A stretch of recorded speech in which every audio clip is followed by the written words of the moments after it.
Hello दोस्तों, मेरा नाम पूर्ण और आप देख रहे हैं गोल्डन फिजिक्स।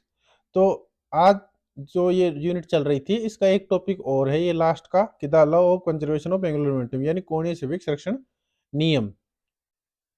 तो इस टॉपिक के बाद ये चैप्टर पूरा हो जाएगा। इसका एक एग्जांपल है और इसके बाद क्वेश्चन करेंगे और फिर नेक्स्ट चैप्टर यूनिट, नई यूनिट शुरू करेंगे। तो चलिए शुरू करते हैं। तो टॉपिक है आज का कोणीय संवेग के संरक्षण का नियम। लिख लीजिए, कोणीय संवेग संरक्षण का नियम।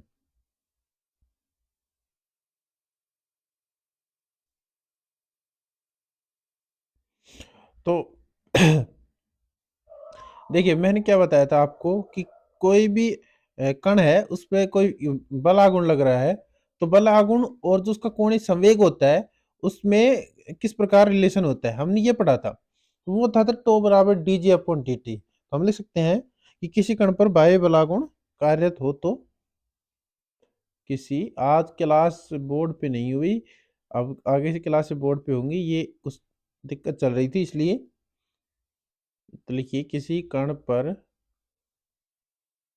यदि बाह्य बल आघूर्ण, किसी कण पर यदि बाह्य बल आघूर्ण अनुपस्थित हो,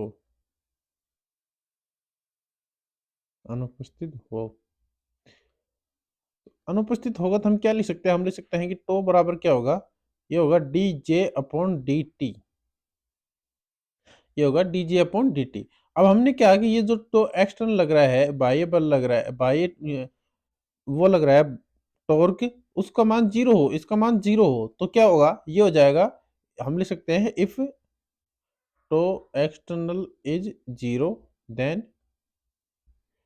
D J upon D T is equal to क्या हो जाएगा, जीरो। तो यहाँ से हम दोनों साइड इसका इंटीग्रेशन करें तो ये क्या हो जाएगा, ये हो जाएगा जे कॉन्स्ट, क्या हो जाएगा, जे इक्वल टू कॉन्स्टेंट। इसका तो क्या हो जाएगा, कॉन्स्टेंट, इसका क्या हो जाएगा, जे। तो ये जे क्या आ गया, कॉन्स्टेंट।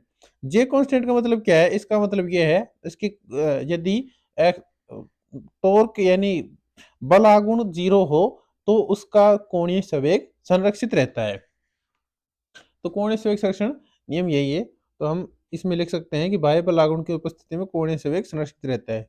लिखिए, बाह्य, ये जो हम पढ़ रहे हैं, इसके ऊपर एक टॉपिक और भी डाल लीजिए आप फर्स्ट करके, कि एक कण के लिए, एक कण के लिए, ये एक कण के लिए बात कर रहे थे। अभी हम पूरे निकाय के लिए बात करें जिसमें n कण होते हैं।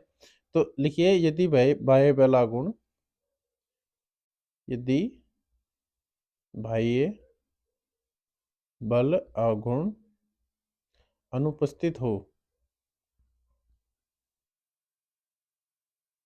अनुपस्थित हो तो तो कोणीय संवेग, तो कोणीय संवेग संरक्षित रहता है। तो ये तो थी एक कण की बात, कि एक कण के लिए किस प्रकार कोणीय संवेग संरक्षित रहता है, कोणीय संवेग संरक्षण नियम लगता है, कोणीय संवेग संरक्षित रहता है। तो अब हम करेंगे एन कणों की बात। तो नेक्स्ट लिखिए, सेकंड, एन कणों के लिए, एन कणों के लिए, एन कणों के लिए, या हम लिख सकते हैं किसी के लिए, निकाय के लिए, या फिर निकाय के लिए। अब निकाय में क्या होंगे, बहुत सारे कण होंगे। मान लो ये कोई निकाय है, इसमें क्या होंगे, बहुत सारे कण होंगे। तो इसमें कोई आयवा कण, मान लो ये कोई कण है, ये वाला, ये कण कौन सा है, आयवा कण है, ये आयवा कण है। तो इस आयवे कण पे जो टो लगेगा, वो टो आई लगाएंगे, टो आई लगेगा, तो उसके हिसाब से हम एक कण के लिए निकालेंगे, उसके बाद हम बाकी कणों के लिए लिखेंगे। तो क्या होगा कि किसी समय परिवर्तन की दर किसके बराबर होगी, बाह्य बल आघूर्ण के। तो हम लिख सकते हैं किसी समय टी, किसी समय टी पर, किसी समय किसी समय t पर बाह्य बल आघूर्ण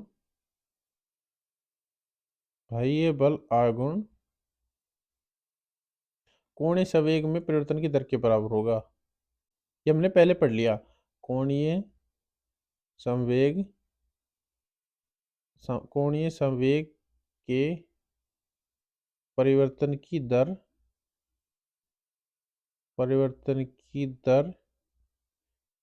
के बराबर होगा। तो हम लिख सकते हैं टो आई वे कण के लिख ले। Tau I external equal to क्या होगा, D J vector upon D T. तो अब हम क्या करें, यदि इस पिंड पे कोई बाह्य बलागुण नहीं लग रहा है तो इसका मतलब यह है कि इसका किसी कण पे बाह्य आघूर्ण नहीं लगेगा। तो हम क्या लिखेंगे, यदि इफ टो एक्सटर्नल है 0, यह लिख सकते हैं यदि बाह्य बल आघूर्ण अनुपस्थित हो। तो क्या हो, यदि बाह्य बल आघूर्ण अनुपस्थित हो तो tau I external is equal to 0। तो क्या लिख सकते हैं, हम लिख सकते हैं यहां से डी जे आई अपॉन डी टी। आई क्यों लिखा है कि आई वे कण के लिए हमने लिखा है, इसलिए ये 0। तो यहां से क्या हो जाएगा, यहां से हो जाएगा जे आई इक्वल टू 0। इसका मतलब क्या है कि सभी के कोणीय संवेग 0 है। इसका मतलब यह होता है कि जो जे है वो सभी के कोणीय संवेग के बराबर होगा, यानी J1 J2 J3, यानी इसमें n कण है तो n कणों के कोणीय संवेग के संरक्षण कोणीय संवेग के बराबर होगा।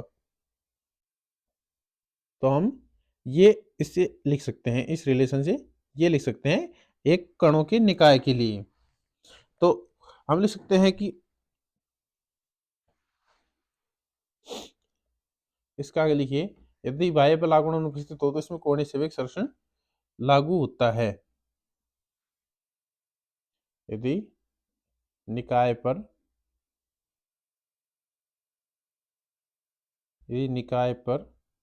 बाह्य बल आघूर्ण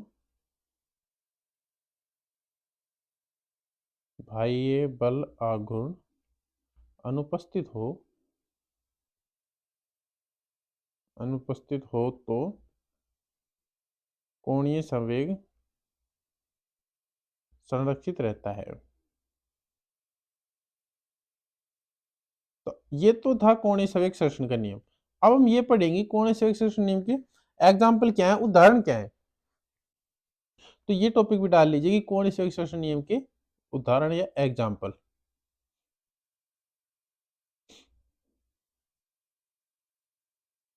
तो टॉपिक डालिए आप,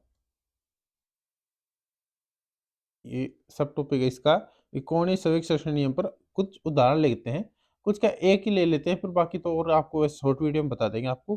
कोणीय संवेग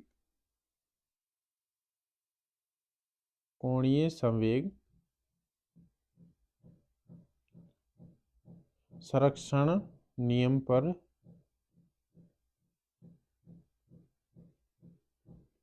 कोणीय संवेग संरक्षण नियम पर उदाहरण। तो इसमें आप टॉपिक डालिए, इसका उदाहरण लेते हैं ग्रह और उपग्रह की गति। जो ग्रह होते हैं, उपग्रह होते हैं, उनकी गति किस प्रकार होती है, उसका जो केपलर का नियम है वो क्या होता है, वो कोणीय संवेग संरक्षण नियम से किस प्रकार समझाया जा सकता है। कोणीय एवं उपग्रही गति।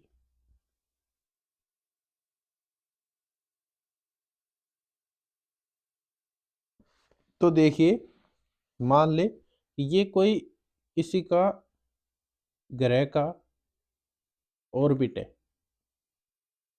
और इस पे यहाँ पे सन है। यहाँ पे क्या है, सन है। कि ग्रह गोल चक्कर नहीं लगाती, वृत्ताकार कक्षा में चक्कर लगाते हैं। तो मान ली यहाँ पे अ, वो है सन, क्या है, सन, सूर्य। तो यहाँ से हम देखें तो मान लो किसी समय यहाँ पे कण था जिसका स्थिति सदिश आर है, जो टी समय पे था। अब टी प्लस डेल्टा टी समय पे क्या होगा, ग्रह आगे खिसक जाएगा और ये खिसक के मान लो थोड़ा सा ऊपर करते हैं इसको, यहाँ पहुंच गया। तो अब उसके द्वारा क्या क्षेत्रफल घेरा जाएगा, ये। ये क्षेत्रफल इसका घेरा जाएगा। तो ये आर था, तो टी प्लस डेल्टा टी समय पर डेरा और बदल गया, ये आर प्लस डेल आर हो गया। ये किस समय पे हुआ था? टी प्लस डेल्टा टी समय पे। तो ये तो था ग्रह की गति। तो ये किस प्रकार इसका कोणीय संवेग संरक्षण रहता है, और इस जो केपलर का नियम है वो किस प्रकार वैलिड होता है, ये और देखते हैं। तो इसमें लिखिए आप, लिखिए प्रत्येक ग्रह सूर्य के चारों ओर, सूर्य के चारों ओर, सूर्य के चारों ओर दीर्घ वर्ताकार कक्षाओं में चक्कर लगाते हैं। दीर्घ वर्ताकार कक्षाओं में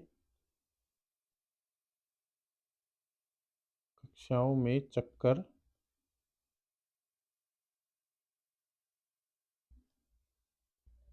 लगाते हैं।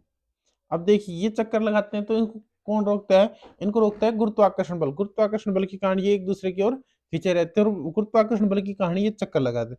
तो जो गुरुत्वाकर्षण बल होगा, तो ग्रह पे कितना गुरुत्वाकर्षण बल लगेगा? तो ये हमने न्यूटन के नियम से पढ़ा भी है, ग्रह पर गुरुत्वाकर्षण बल, ग्रह पे गुरुत्वाकर्षण बल वो क्या होगा? वो होगा F बराबर होगा माइनस जी। ये कैपिटल एम है सूर्य का द्रव्यमान, स्मॉल एम है पृथ्वी का द्रव्यमान, और आर स्क्वायर इनके बीच की डिस्टेंस। और जब इसे वेक्टर फॉर्म में लिखेंगे तो ये होगा आर कैप, इसकी ये दिशा होगी। अब सूर्य के सापेक्ष ग्रह का कोणीय संवेग मान लो जे है, तो हम J D J by D T क्या लिख सकते हैं? यदि लिख सकते हैं हम, यदि सूर्य के सापेक्ष, सूर्य के सापेक्ष ग्रह का कोणीय संवेग जे है, कोणीय संवेग जे वेक्टर है, तो देखिए हम क्या लिख सकते हैं? हम लिख सकते हैं D J upon D T. हम लिखेंगे D J upon D T. ये क्या होता है? Tau external. इससे हम क्या लिख सकते हैं? R cross F. हमने ये पढ़ा है कि टो बराबर आर क्रॉस एफ होता है। तो ये होगा माइनस आर वेक्टर क्रॉस क्या होगा? ये माइनस किसका है? ये जी एम एम का लिखा था हमने, G M small M upon R square और आर कैप। आर कैप को हम क्या लिख सकते हैं? Are vector. आर कैप को लिख सकते हैं हम, मैं इस साइड लिख रहा हूँ, आर कैप होता है R vector upon mod of R. ये भी आपने पढ़ा होगा ईडी में। ये है G M small M upon R square, और ये हो जाएगा आर वेक्टर। और जब ये आर वेक्टर और नीचे मोड होगा तो ये नीचे स्क्वायर जो क्या हो जाएगा? ये क्यूब हो जाएगा। हम इसे लिखेंगे क्यूब, ये क्यूब है। तो देखिए ये तो कांस्टेंट वैल्यू है और ये है वेक्टर वैल्यू, तो इसे हम बाहर लिख सकते हैं minus G capital M small M upon R square, और ये हो जाएगा आर क्रॉस आर। अब देखिए यदि मान लो ये आर क्रॉस वेक्टर है, तो दूसरा आर क्रॉस वेक्टर भी ये होगा, तो इन दोनों के मध्य कितना एंगल होगा? थीटा का मान क्या होगा? जीरो। और आर क्रॉस आर का मतलब क्या है? आर स्क्वायर साइन थीटा, और साइन थीटा का जीरो का मतलब जीरो। तो ये क्या हो जाएगा? जीरो हो जाएगा। इसका मतलब ये है ये जीरो है, तो इसका मतलब ये हो गया जीरो। और इस साइड क्या था? D J upon D T. D J upon D T equal to zero क्या मतलब है? इसका मतलब है कि जे कांस्टेंट है। तो जब ग्रह सूर्य के चारों ओर चक्कर लगाते हैं तो उनका कोणीय संवेग संरक्षित रहता है। तो अर्थात क्या है? अर्थात सूर्य के चारों ओर ग्रह का कोणीय संवेग निश्चित होता है। सूर्य के चारों ओर, ग्रह का कोणीय संवेग, ग्रह का कोणीय संवेग संरक्षित रहता है। तो ये तो हो गई कोणीय संवेग की बात। और अब हम लिखना चाहें मान लो क्या? केपलर का नियम, तो वो किस प्रकार इससे हम सिद्ध कर सकते हैं वो भी देख लीजिए। हम लिख सकते हैं केपलर के नियम से पुष्टि, केपलर के नियम की पुष्टि, केपलर के नियम की पुष्टि।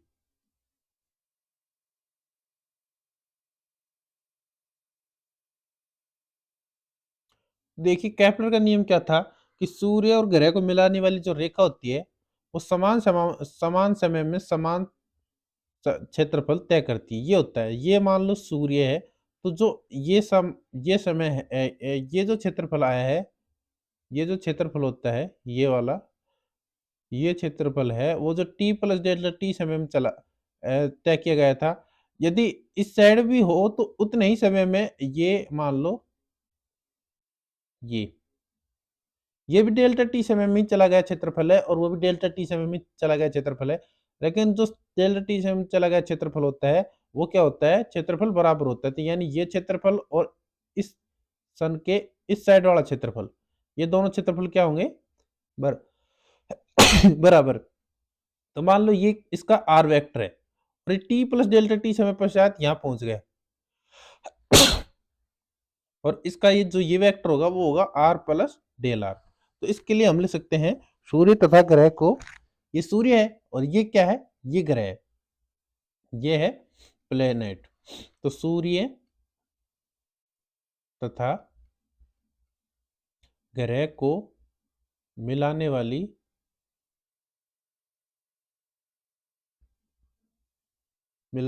रेखा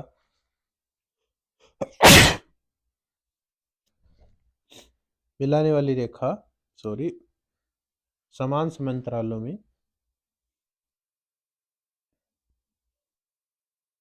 समान समांतराल में समान क्षेत्रफल तय करती है, समान क्षेत्रफल तय करती है। या हम लिख सकते हैं ग्रह गति में क्षेत्रीय वेग नियत रहता है, ग्रह गति में क्षेत्रीय वेग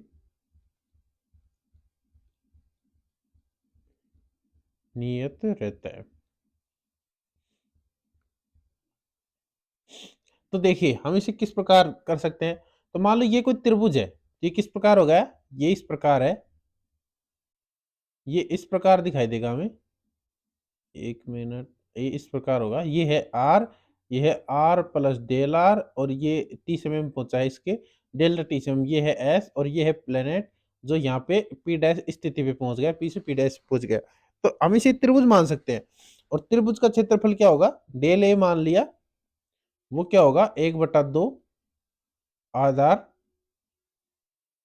आधार और ऊंचाई। तो आधार देखिए इसका क्या है आर, तो इसका आधार क्या है आर और ऊंचाई क्या हो जाएगी डेल आर। ये देखिए टी प्लस डेल्टा टी, ये ऊंचाई नहीं होगी, ये समय है और ये आर प्लस डेल आर है, तो ये आर है, ये आर प्लस डेल आर है।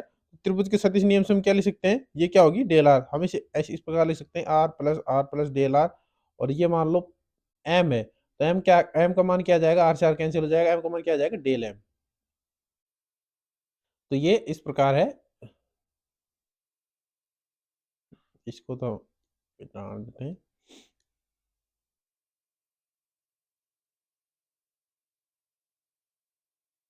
तो देखिए ये हो गया 1/2 आधार और ऊंचाई क्या हो जाएगी डेल आर। तो हम लिख सकते हैं यहाँ से del A vector upon del T, नहीं डेल टी, दोनों साइड टी का गुणा करेंगे तो 1/2 ये हो जाएगा आर वेक्टर और ये हो जाएगा del R vector upon delta T, del R upon delta T. यदि लिमिट जो है टी है वो डेल्टा टी समय बहुत कम समय मान ले, यानी delta T tends to zero हो, तो हम दोनों साइड लिमिट लगाएंगे, limit delta T tends to zero, ये हो जाएगा del A vector upon delta T और इस साइड हो जाएगा 1/2 आर वेक्टर और लिमिट, लिमिट क्या हो जाएगी del R delta T tends to zero del R vector upon delta T. और जब लिमिट टेंस टू जीरो होती है तो डेल किस में बदल जाते हैं डी ए में, तो ये क्या हो जाएगा, ये हो जाएगा D A upon D T बराबर क्या हो जाएगा 1/2 R T R upon D T. Next देखिए, एक मिनट,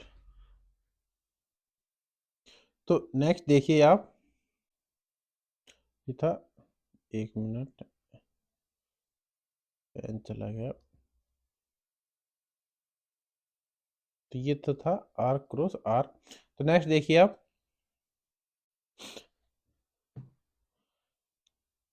जो D R upon D T है वो क्या होता है, वेग। हमने ये पढ़ा है कि D R upon D T क्या होता है, वेग। कौन सा वेग, रेखीय वेग होता है ये, रेखीय वेग, ग्रह का कक्षीय का रेखीय वेग है।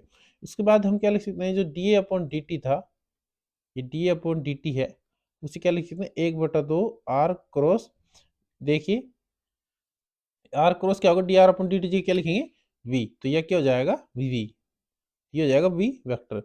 यदि हम ऊपर और नीचे m का गुणा कर दें तो m अपॉन m ये गुणा हो जाएगा, तो इसे हम लिख सकते हैं डी अपॉन डी टी बराबर क्या होगा, 1/2 आर क्रॉस। देखिए एम वी वेक्टर क्या हो जाएगा, p, ये क्या हो जाएगा, p वेक्टर अपॉन m। और आर क्रॉस p क्या होता है, j। हमने कोणीय संवेग में पढ़ा था कि आर क्रॉस p क्या होता है, j होता है। तो यहाँ से हम लिख सकते हैं D A upon D T, D upon D T क्या होगा, 1/2 जे वेक्टर अपॉन एम। देखिए जो ग्रह गति करते हैं तो उनके लिए जे क्या होता है, संरक्षित रहता है। ये हमने अभी पिछली स्लाइड में पढ़ा था कि जे कांस्टेंट है, और जे कांस्टेंट है तो एम कांस्टेंट है। इसका मतलब क्या है, इसका मतलब ये है ये पूरी राशि क्या है, कांस्टेंट है। तो हम क्या लिख सकते हैं कि D A vector upon D T क्या होगा, कांस्टेंट होगा। ये क्या है, ये कांस्टेंट है। तो इसका मतलब क्या हुआ, इसकी जो क्षेत्रीय वेग है वो कांस्टेंट है। तो इसे लिख सकते हैं अतः क्षेत्रीय वेग नियत होता है।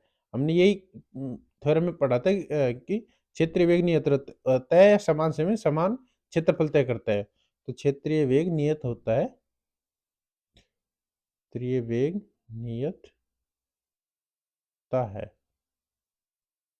जो कि केपलर का नियम है।